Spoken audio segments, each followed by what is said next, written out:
Hello students, कैसे हो आप लोग? मस्त, बढ़िया, सब शानदार, ज़बरदस्त, जिंदाबाद।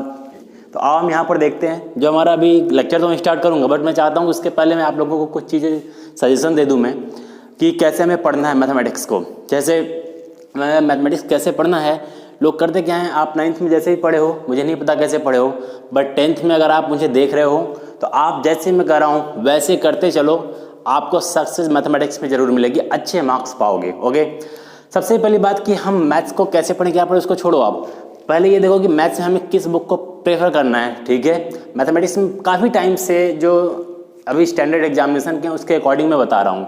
सबसे पहली चीज़ जो आपको जिस बुक को प्रेफर करना है वो मैं बुक आपको दिखाता हूँ। सभी को पता है, 9th में भी आपने उस बुक को पढ़ा होगा। वो बुक है NCERT की मैथमेटिक्स। ठीक है, इस NCERT के मैथमेटिक्स को लो और इसको पूरा हमें इसके एक एक क्वेश्चन को, एक एक एग्जाम्पल को, थ्योरम्स को, इसके डेरिवेशन को, मतलब इसमें जो भी प्रूफ हैं, ठीक है, जितने भी थ्योरम्स उसके प्रूफ हैं उन सब को हमें कर जाना है, जिससे कि बाद में एग्जाम के टाइम पे हम बोलें कि अब इस बुक में कुछ ऐसा नहीं बचा जो हमने नहीं किया है। ठीक है, कम से कम पूरा एक बार तो इसको कर ही जाना। ये नहीं कि एग्जाम तक बस इसका ही रिविजन कर रहे हो। रिविजन क्या मतलब, एक बार भी खत्म नहीं कर पाए इसको। ठीक है, ज़्यादा बुक लेके घूमने की जरूरत नहीं है, 10 बुक लेके दिखा रहे हो। अगर वो चीज़ अगर तुमने कर लिया, ठीक, उसके बाद बहुत कम पॉपुलर है बच्चों के बीच में। मुझे समझ में नहीं आता क्यों बच्चे इसके बारे में नहीं जानते हैं, बट मुझे लगता है ये एक बुक NCERT एग्जाम्पलर है। दिख रही है book, NCERT exemplar problems, class 10th की। ठीक है, मैथमेटिक्स की है। जब आप इस NCERT की बुक को पढ़ ले तो ये सेम पब्लिकेशन की है, जो NCERT ये है वही ये भी है, बट इसमें क्या है, इन दोनों में डिफरेंस ये है कि इसमें क्वेश्चंस थोड़ी कम है, इसमें क्वेश्चंस बहुत ज़्यादा हैं। ठीक है, जब आप उस बुक को सॉल्व कर लेते हो, इस बुक पर आओ और चैप्टर वाइज, जैसे इसमें पहला चैप्टर तुम्हारा रियल नंबर है, रियल नंबर को सॉल्व किया, इस बुक को ओपन करो, इसमें रियल नंबर को देखो कि रियल नंबर में क्या क्या इसमें चीज़ दे रखा, तो इसको सॉल्व करो। इस बुक की एक खासियत ये भी है, जैसे कि 10th में अब ऑब्जेक्टिव क्वेश्चंस भी आ रहे हैं, तो आपको इसमें ऑब्जेक्टिव क्वेश्चंस भी मिलेंगे। ठीक है, तो ऑब्जेक्टिव क्वेश्चन भी इससे सॉल्व करो। ओके, तो ये सेकंड बुक मैं बोलूँगा NCERT एग्जाम्पलर को। बहुत सस्ती बुक ये दोनों हैं, सब मुझे लगता है 100-200 के अंदर आ जाएंगी दोनों बुक एक साथ। इतना अगर आप कर लेते हो, उसके बाद थर्ड बुक आप प्रेफर कर सकते हो RS अग्रवाल की। ठीक है, ये 2-3 साल शायद पुरानी बुक है, 2016 एडिशन की है, ये 14 एडिशन है, तो कुछ ज़्यादा चेंज नहीं है, बस क्वेश्चन इसमें बढ़ गए होंगे। ठीक है, हर चैप्टर में आप नहीं ले सकते हो। ठीक है, अदरवाइज किसी अगर पुरानी भी मिल जाए तो वो भी अच्छी है, बुरी नहीं है। तो आप इसको मैथमेटिक्स को फिर जैसे आपने NCERT से बुक से पढ़ा, NCERT के बाद आपने एग्जाम्पलर से पढ़ा, एग्जाम्पलर के बाद आप सेम चैप्टर रियल नंबर को ही आप इस बुक से उठाओ और चैप्टर वाइज इसको पढ़ो। ये नहीं कि पूरा NCERT ख़त्म किया फिर इसको किया, अगर कर सकते हो तो।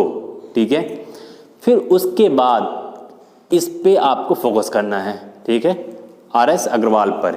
ये नहीं कि आपने ये बुक RS अग्रवाल को लेकर दिन भर घूम रहे, कई बच्चे दिन भर लेकर घूमते रहते लेकिन पढ़ते नहीं इसको।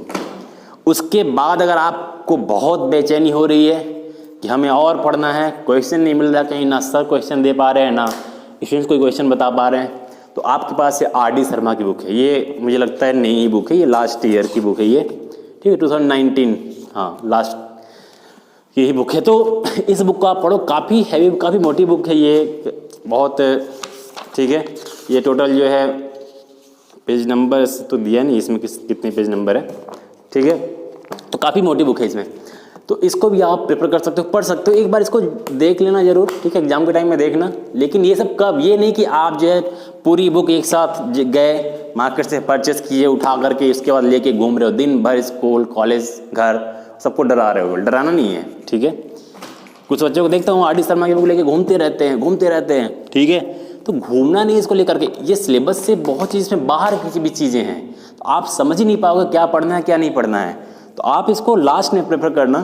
फर्स्टली मैं आपको जो प्रेफर करने के लिए बोलूँगा वो आपको ये दोनों बुक, ठीक है, इन दोनों बुक को आप प्रेफर करो, NCERT एंड NCERT एग्जाम्पलर पहले।